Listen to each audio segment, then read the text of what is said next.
सुविधा दी गई है वो है कि एज ए की नोट स्पीकर मुझे केवल की बात करनी है, उस की के संबंध में ही, उसमें टूल की आवश्यकता नहीं है कि अपने आप में टूल की तरह ही काम करें। वर्कशॉप से भी आप बिल्कुल सुपरिचित हैं। वर्कशॉप में वन वे ट्रैफिक नहीं है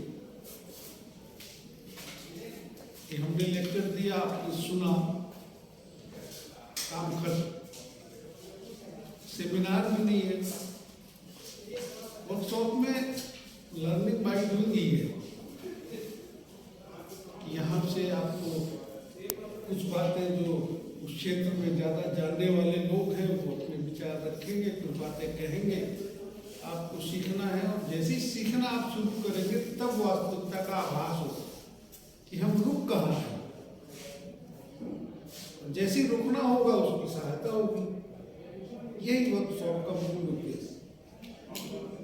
यह भी स्पष्ट है कि विषय बहुत महत्वपूर्ण है, क्योंकि जब भी आप शोध की तरफ बढ़ते हैं, उच्च शिक्षा का प्रमुख उद्देश्य ये रिसर्च एक्टिविटी, और आप सब लोग उसी तरफ बढ़। जैसे ही उसमें आप विचार करोगे तो सबसे पहले तो ये आता है किस विषय पे करेंगे शोध, क्या करेंगे, कैसे करेंगे। जब पहुंचेंगे तो वास्तव में आप करते क्या हैं। किसी भी शोध समस्या का रिसर्च प्रॉब्लम को सिलेक्ट करते हैं अपने अनुभव से, प्रीवियस स्टडीज से, डिस्कशन से। यही ना करते हैं, यही करेंगे भी। तो मूलतः है क्या समस्या हमारे सामने, जब जैसे ही आ गई उस समस्या को चुनने या टॉपिक का सिलेक्शन करने के बाद आपको डिसीजंस की जरूरत पड़ती है। क्या करें, कैसे चलें, कैसे करेंगे। और जैसे ही इसकी शुरुआत होगी, बिल्कुल की पॉइंट में 3 बातें याद रखिए। 3 बातें आती हैं। वो क्या है कि अगर आपको किसी भी प्रॉब्लम का सॉल्यूशन ढूंढना है तो डिसीजंस लेने पड़ेंगे। डिसीजंस के लिए आपको कुछ ना कुछ इंफॉर्मेशन की जरूरत है। इंफॉर्मेशन किसी भी फॉर्म में हो सकती है, मे be in terms of symbols, may be in terms of figures, may be in terms of words, may be in terms of other. जिस रूप में आपको इंफॉर्मेशन है वो इन्हीं रूपों में होगा। अब वो आपको गैदर करनी, क्योंकि जब तक वो नहीं आप डिसीजन नहीं कर पाओगे। तो उसमें 3 चीजों की जरूरत रहती है। पहली चीज तो सफिशिएंसी ऑफ द इंफॉर्मेशन। सूचनाएं आपके पास उस समस्या से रिलेटेड सफिशिएंट होना चाहिए, पर्याप्त होना चाहिए। दूसरी चीज आएगी, जो सूचनाएं आप गैदर कर रहे हो, लेना चाह रहे हो अपने प्रॉब्लम से रिलेटेड, वो रिलेवेंट होना चाहिए, संदर्भित होनी चाहिए।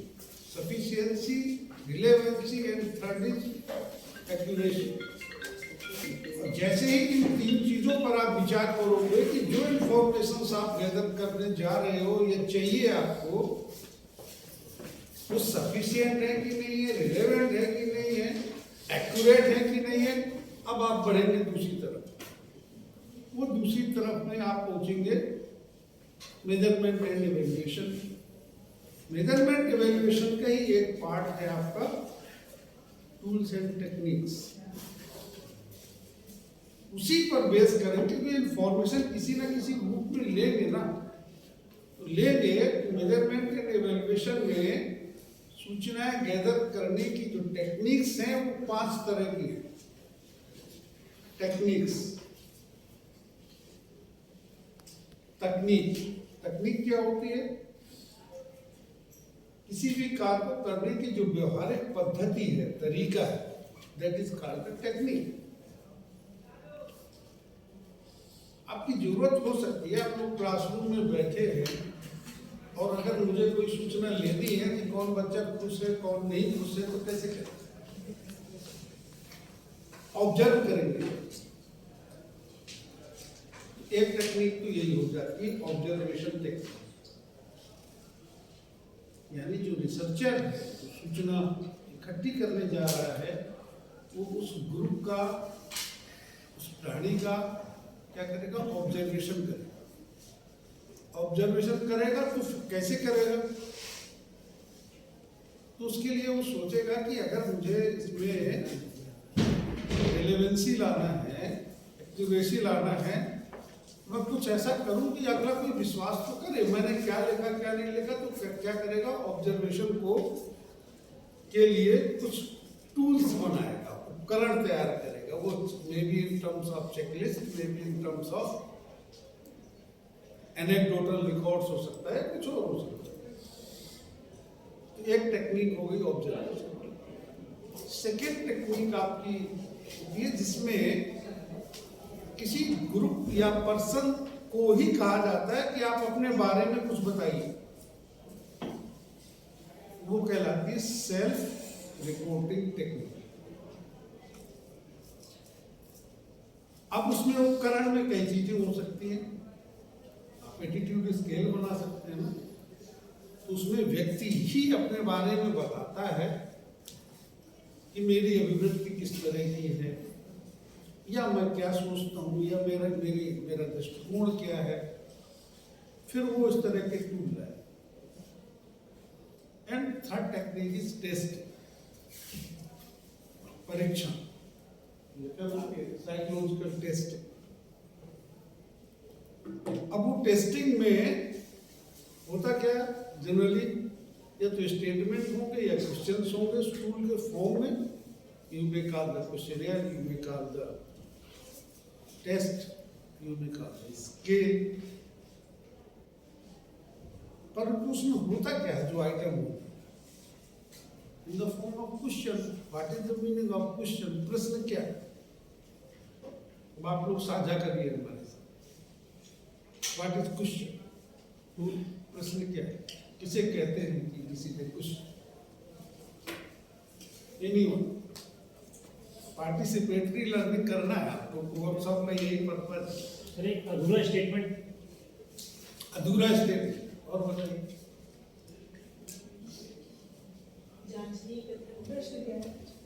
What is question? एक टूल है सर, एक जांचनी कथन होता है, प्रश्न एक जांचनी कथन है। ओके, और जिज्ञासा सब भी हो गया। और ये तो पढ़ा होगा आपने, Socrates method, sir question and curiosity. प्रश्न प्रविधि जन्म ली ना सोक्रेटिस से। Sir question and curiosity. Okay, और कोई बात? सुकरात ने पूरी फिलॉसफी डेवलप कर डाली केवल क्वेश्चन से। What is question? जानने की पिपासा, इस चीज के बारे में जानने की पिपासा। आपसे प्रश्न पूछा जाता है परीक्षा में तो ज्ञान की पिपासा आप दिखाते। ठीक है बाबू, परीक्षा दिया होगा ना आपने, इतनी सारी दे भी रहे होंगे, प्रश्न पूछे जाते हैं। तो व्हाट इज क्वेश्चन? क्वेश्चन क्या है?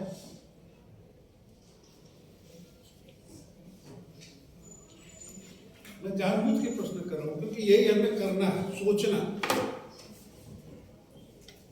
Question is a situation. Question is a situation. प्रश्न केवल एक परिस्थिति है जो सामने वाले जिसके सामने प्रस्तुत किया जाता है वो रिएक्ट करने के लिए बाध्य होता है। प्रश्न पूछा गया आपको,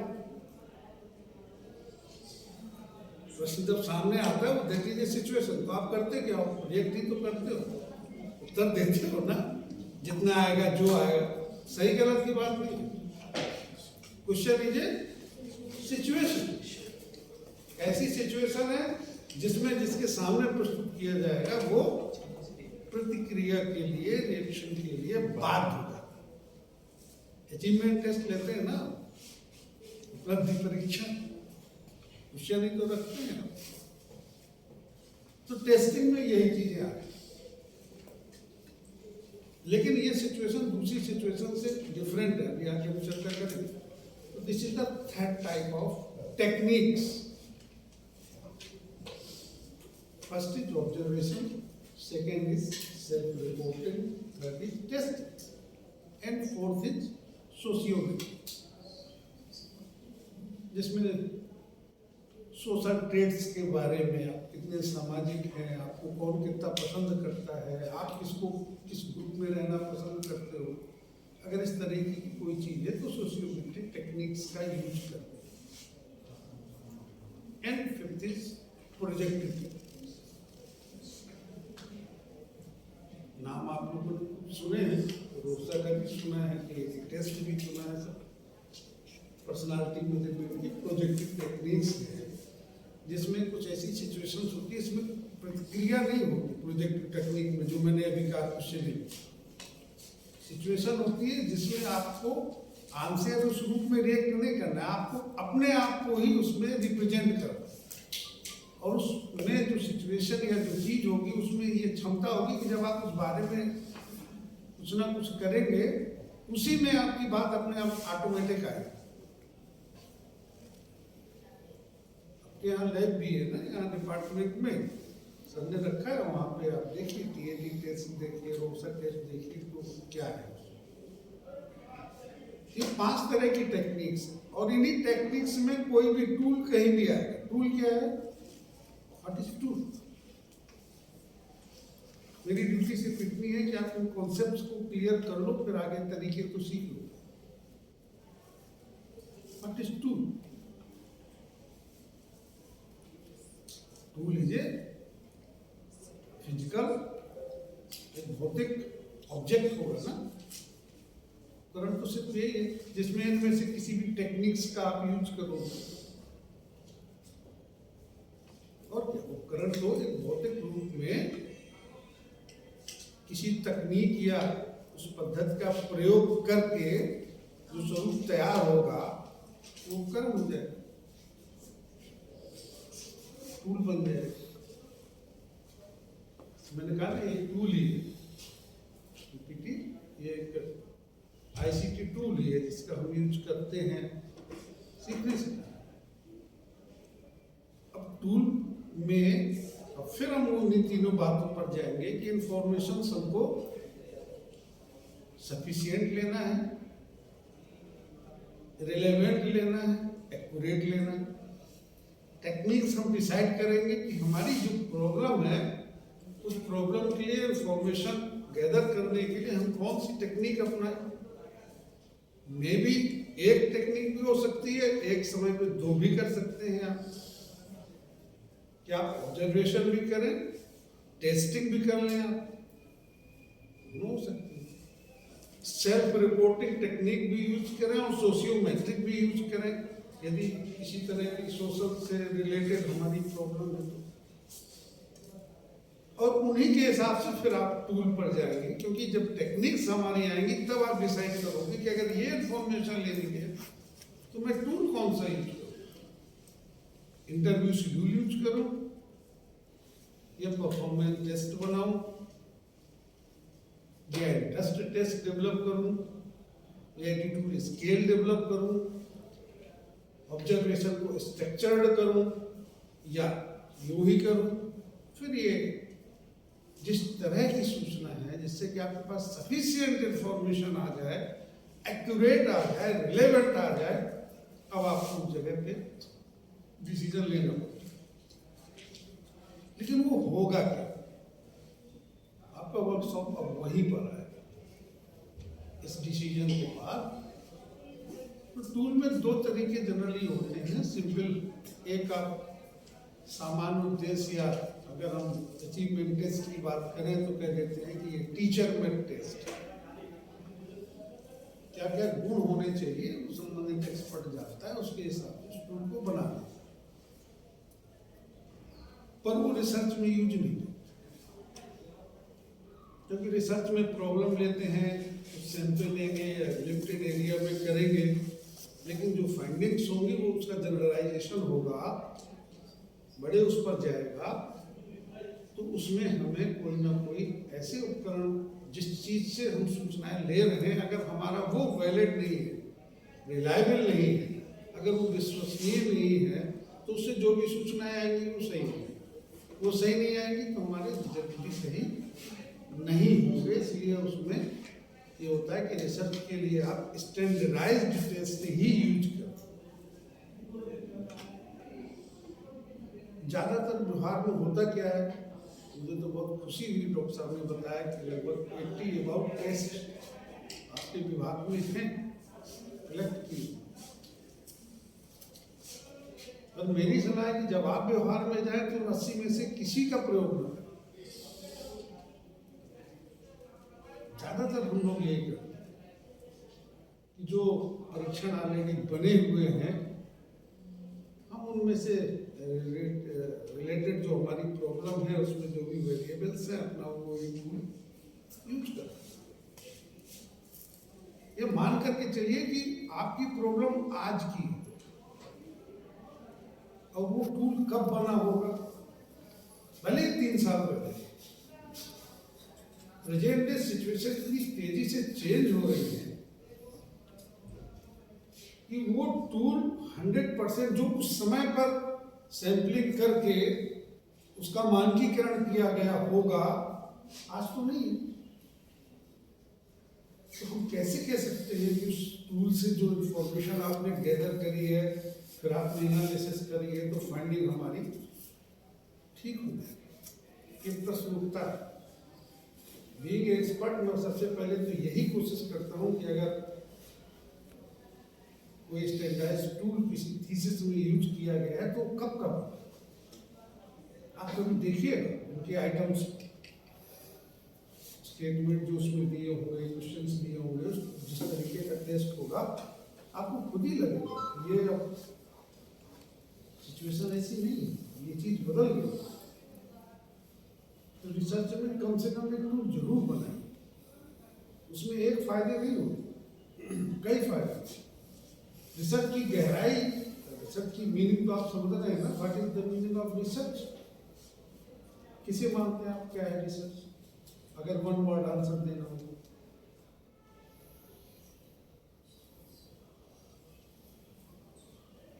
सब लोग, ये तो पीजी के स्टूडेंट हैं, रिसर्च स्कॉलर हैं, बोलो भाई। ओके, और कोई बात? आप विज्ञान की परिभाषा दे रहे हैं research. Investigation of hidden knowledge, investigation of hidden knowledge, छुपे हुए ज्ञान को खोजना sir. Okay, finding the information between known to unknown. ठीक है, मैक्सिमम नॉन टीचिंग बता रहे हैं। एक वर्ड में ऐसा बताओ कि आपकी सारी बातें स्पष्ट। बहुत लिटिल चीजें हैं जो मैं आपसे डिस्कस। सर्चिंग किसी चीज को दोबारा से खोजना। Okay, search and search again, इसका रिसर्च तो बुक्स में लिखा भी गया। For what? किस लिए? डेटेड हैं? उसको और ज्यादा उसमें रिफाइन लाने के लिए उसको अपडेट करना। क्यों रिफाइन ला रहे हैं? वही तो सब सिस्टमेटिक नॉलेज। सिस्टमेटिक नॉलेज क्यों चाहिए? अगर दोबारा ही उसी चीज को देखना है तो रिसर्च कहाँ है भाई? कैसे इसको आप मान सकते हैं कि ये परिभाषा एप्रोप्रिएट? कुछ एजुकेशनल इम्प्लीकेशन लिखते हैं, किस लिए लिखते हैं लास्ट में? सर्च एंड सर्च भी होगा, पर कैसे होगा? थोड़ा सा आप सुधार लो, आपकी डेफिनेशन क्लियर हो। Search in the depth is called search and search में अगर आपने मान लीजिए यहाँ से यहाँ तक देखा और न्यूनेस आ आएगी, कंट्रीब्यूशन इन द नॉलेज होगा, इंक्वायरी भी हो जाएगी, और वहां तक तो क्लियर है। वो तो साइंस, जैसे ही हम साइंटिफिक रिसर्च की बात करेंगे तब आपकी बात आ जाएगी क्या है, साइंस को परिभाषित करना सीखना पड़ेगा। क्योंकि हम लोग आज को इंटर में यही पढ़ते हैं ना, सिस्टमेटिक और ऑर्गेनाइज्ड, और केवल इतना नहीं है वैज्ञानिक परिभाषा, उसकी 5 कंडीशन है बहुत क्लियर। अगर वो नहीं पूरी हो रही है तो वो साइंटिफिक रिसर्च नहीं। सिस्टमेटिक ऑर्गेनाइज ये तो है ही, पर जब तक उसमें वेरिफिकेबिलिटी नहीं है, यूनिवर्सलाइजेशन नहीं है, सार्वभौमिकरण की बात नहीं है, अगर उसको हम फिर से करके दिखाने में सक्षम नहीं है तो साइंटिफिक मेथड नहीं। तो रिसर्च को परिभाषित करने का मतलब है सर्च इन डेप्थ, अगेन नहीं। तो अभी जो हम जब हम टूल की बात कर रहे हैं ना कि न्यूनेस, क्या टूल जरूर बनाइए, इसलिए जरूरत क्या तभी उस गहराई की तरफ जा सके।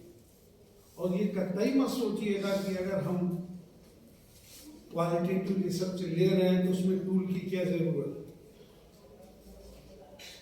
क्योंकि आप रिसर्च कर रहे हैं तो आपको जब साइंटिफिक रिसर्च शब्द जोड़ेंगे तो आपको ये करना है, क्योंकि उसका जनरलाइजेशन होना, क्या कितनी जगह से जो फाइंडिंग ला रहे हैं उसको दिखाएं कि नहीं ये है एक्चुअल।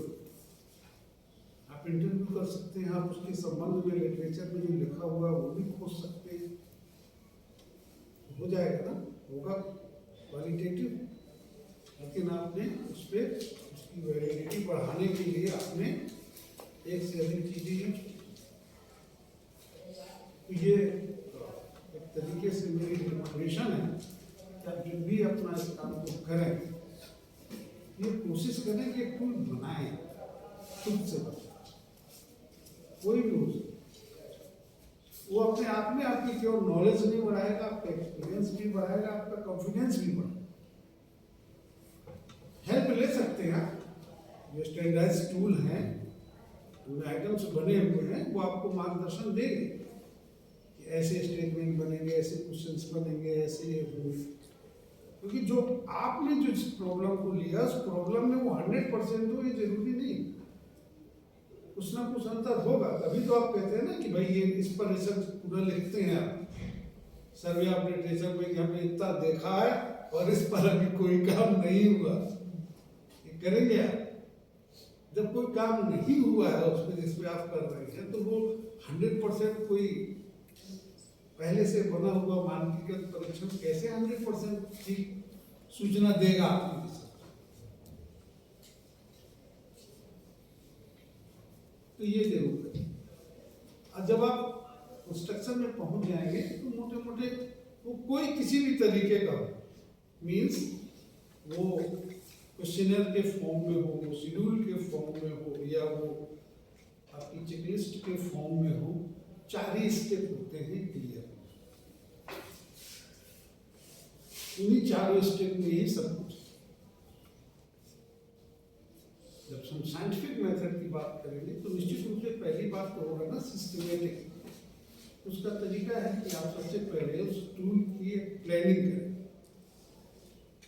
एक योजना बनाएं। योजना में सब कुछ आपको स्पष्ट करना पड़ेगा कि आप क्यों और क्या करना चाहते उस टूल में।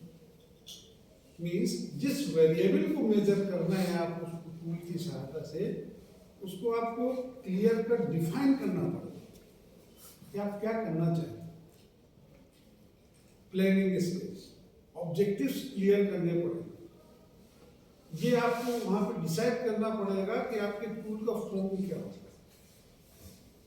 स्टेटमेंट फॉर्म होगा, क्वेश्चन फॉर्म होगा, इस तरीके का होगा। अगर क्वेश्चन का है तो किस रूप में होगा, ऑब्जेक्टिव टाइप करेंगे, ऑब्जेक्टिव सब्जेक्टिव करेंगे, या यस नो करेंगे। बट ये प्लानिंग स्टेज में ही आएगा। जनरली परफॉर्मेंस टेस्ट या अचीवमेंट टेस्ट में हम उसको ब्लूप्रिंट का नाम देते हैं, पर वो किसी भी तरीके का स्केल होगा या टेस्ट होगा, उसमें क्या करना पड़ेगा आपको, ब्लूप्रिंट तो बनाना ही।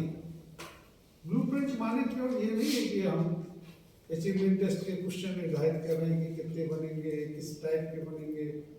आप इसको दूसरे रूप में देखिए। अगर आप कथन रूप में ले रहे हैं तो भी आपको ब्लूप्रिंट देना।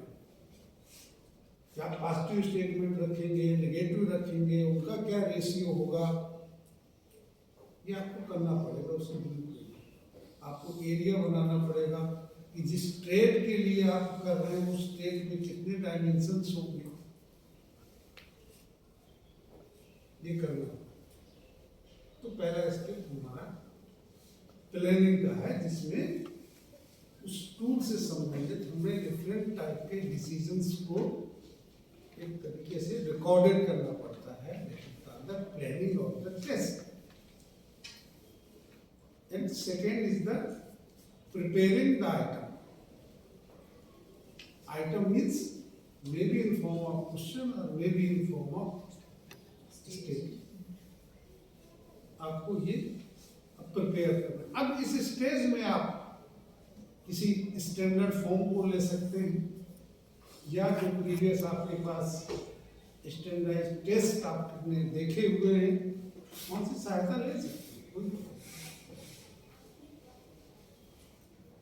आप उसके आधार पे आपने जो प्लानिंग स्टेज में डिसीजन लिया है कि हम इतने स्टेटमेंट या इतने क्वेश्चन ये रखने पड़ेंगे, लगभग 1.5-2 गुने आपको आइटम्स प्रिपेयर करने चाहिए। सेकेंड, ये सेकेंड स्टेप है किसी भी tool construction. And third is the most important, जिसमें सब कुछ होता है, मीन्स उसी पर सब कुछ निर्भर करता है, that is called selecting the item. आपने जो 1.5 गुने 2 गुने आइटम्स बनाए हैं, अब आपको टेस्ट करना है कि कौन सा आइटम ऐसा है जो ठीक है हर तरह से, कोई भ्रम तो नहीं पैदा कर रहा है वो स्टेटमेंट, जो सूचना उस स्टेटमेंट से निकलेगी वो रिलायबिलिटी नहीं है, जिस ऑब्जेक्टिव को लेकर के ये इस टूल को बना रहे हैं क्या उसको पूरा करने में, यानी validity, on the basis of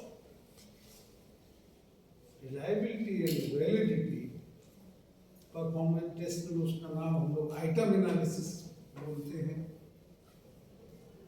अब यहाँ पे आपको वही करना है। अगर एटीट्यूड स्केल में है तो आपको वो प्रक्रिया अपनानी पड़ेगी जो आपने प्लानिंग स्टेज में किया है कि हम इसमें थर्स्टन मेथड को लेंगे या हम रिकर्ट को लेंगे या हम उसके आधार पे आपको हर आइटम को टेस्ट करना है कि इसकी एप्रोप्रिएटनेस क्या है, और उसी के आधार पे फिर आपको सिलेक्ट करना है जो 1.5 गुने 2 गुने आपने आइटम्स बनाए हैं, वो आइटम्स कुछ एक्सपर्ट्स को दिखाएंगे, कुछ जिस पर आपको लगाना है उसको बताएंगे कि भाई देखिए पर्टिकुलर एज ग्रुप यानी सेकेंडरी स्कूल के बच्चों के लिए बना रहे हैं कि बच्चों को एक बार पढ़ने को दीजिए, जो ड्राफ्ट आपने 1.5 गुने 2 गुने को बनाया, बच्चे भी बता सकते हैं ठीक है कि नहीं ठीक, भाषा की दृष्टिकोण से। फर्स्ट फॉर्म जो है उसका आइटम कब हो तो जिसके ऊपर लगाना है वो आपको रिपोर्ट दे दे, फिर एक्सपर्ट को दिखाइए, फिर आप उसकी टेक्निकल एनालिसिस करें जिसमें आप वैलिडिटी और रिलायबिलिटी वगैरह देखिए, फिर देखिए कौन सा आइटम एप्रोप्रिएट है कौन सा नहीं।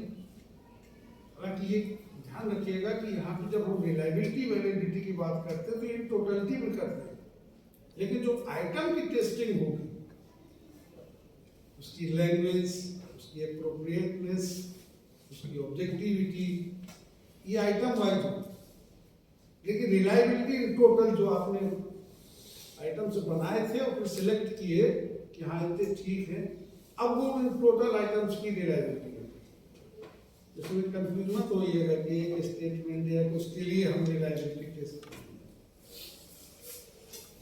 ये सब पढ़ चुके हैं आप लोग। रिलायबिलिटी वैलिडिटी कैसे निकालेंगे, किस तरीके से निकालेंगे, and last is final form आप बनाते हैं, फाइनलाइजेशन ऑफ द टूल, जिसमें आपको नॉर्म या उसकी रिलेशन आपने स्टैंडर्ड्स को देखेंगे तो उसमें देते हैं कि अगर आप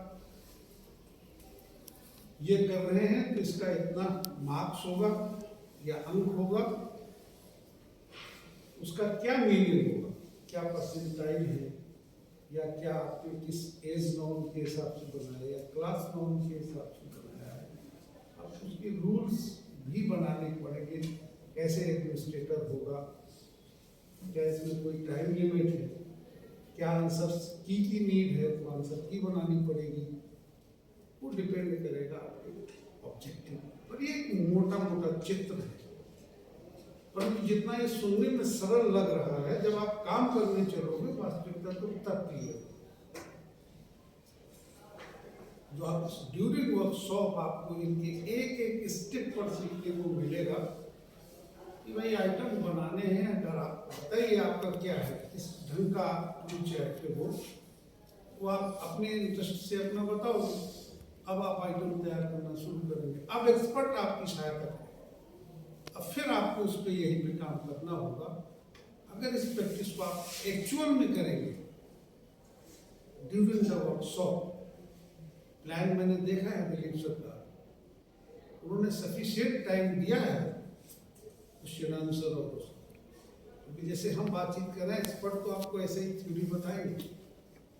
जब एक्चुअल में आप करने लगोगे क्यूरियोसिटी प्रॉब्लम तो तभी क्लियर है और वही वास्तव में लर्निंग है। जो जब आप एक्चुअल में उस काम को करने लगोगे, मैं एक्सपीरियंस शेयर कर रहा हूँ कि हमारे अंदर में जितने बच्चे हैं, जो मैंने सबको क्लियर कट कह दिया है, मैं इसलिए कह रहा हूँ कि आपको भी हो सकता है कि अगर लोग ऐसे कहेंगे कि टॉपिक चुनने के पहले जिस पे काम करना है मुझे कम से कम 100 लाओ सर्वे आप लिटरेचर उससे देंगे, उससे पहले टॉपिक हम देखेंगे। जब वो इतने करके लाएगा, अब बताओ किस पे करना चाहे, तो अब हम फाइनल करेंगे। डरना नहीं है, कोई कठिन काम नहीं, बहुत इजी है। आजकल तो इतना इजी है, शोध गंगा है, इंटरनेशनल एब्स्ट्रैक्ट है, जहाँ देखो बहुत इजी आपको सब कर लेंगे। फिर उसमें मिनिमम ऐसा टॉपिक बनाएंगे कि टूल तो बना लेगा। जरूरी नहीं है कि आप, फॉर एग्जाम्पल मैं आपको बता दूं, हमारे कैंडिडेट ने बिल्कुल फिलोसॉफिकल टॉपिक लिया, तो प्रश्न ये है कि टूल क्या हो, उनका टूल माने क्या होता है? टूल माने केवल यही होता है क्या कि हमने एटीट्यूड देख लिया, इंटरेस्ट देख लिया, परफॉर्मेंस, यही टूल थोड़ी है। जो लिटरेचर जिससे आप ये ले रहे हो, क्या लिटरेचर की वैलिडिटी नहीं देखोगे? जिस पर्सनालिटी के बारे में फिलोसॉफिकल स्टडी करना चाहते हो, क्या उसके लिए प्रेजेंट में और थिंकर्स नहीं है जिनसे आप बातचीत कर सकते हो? इंटरव्यू शेड्यूल डेवलप कर लो, क्योंकि वास्तव में वहीं से निकले। विवेकानंद जी की शैक्षिक विचारधारा है, उसका अध्ययन जो किताबों में लिखा है, कट पेस्ट करके रख देना, रिसर्च हो जाएगी क्या? विवेकानंद पर ही करना है, करिए। आप एक चीज लीजिए, करके तो देखिए वास्तविकता। अब वही डिफिनीशन आती है, search and research in depth. Again नहीं है, चाहे वो फिलोसॉफिकल टॉपिक हो या हिस्टोरिकल टॉपिक हो। अभी प्राचार्य जी से चर्चा हो रही थी, उस समय वो लर्निंग क्लाइमेट नहीं था, आज तो लर्निंग क्लाइमेट है, यूजीसी ने कंपलसरी कर दिया, कोर्स वर्क करिए 6 महीने। इस दर्द से पूरा देश गुजर रहा है, वो क्वालिटी हमारी रिसर्च में नहीं आ रही, हम पेटेंट्स में पीछे हैं। हमारी रिसर्च में पहचान वो नहीं है जो बाकी जगह पे हो गई। क्यों? क्योंकि हमने कहीं ना कहीं समझौते किए कि भाई पहले हम ये तो जाने कि रिसर्च की कैसे है, इसके लिए ये कंपल्सन किया गया, मजबूरी। पहले तो हमारा यही रिएक्शन था, हमने कहा सर जब आप पढ़ रहे थे, सीख रहे थे, हम लोग भी लगभग उसी स्टेज में थे, तो ऐसा लगता है जैसे हम लोग गुरुकुल में, आचार्य ने जिम्मेदारी ले ली है, जब तक तुम्हें ठीक नहीं कर देंगे हम आगे बढ़ने नहीं। तो वो लर्निंग हो गई। फॉर एग्जाम्पल आपके सामने किस समय मत कीजिए, मेथडोलॉजी पे आपको घर बैठे आप सीख सकते हो ना।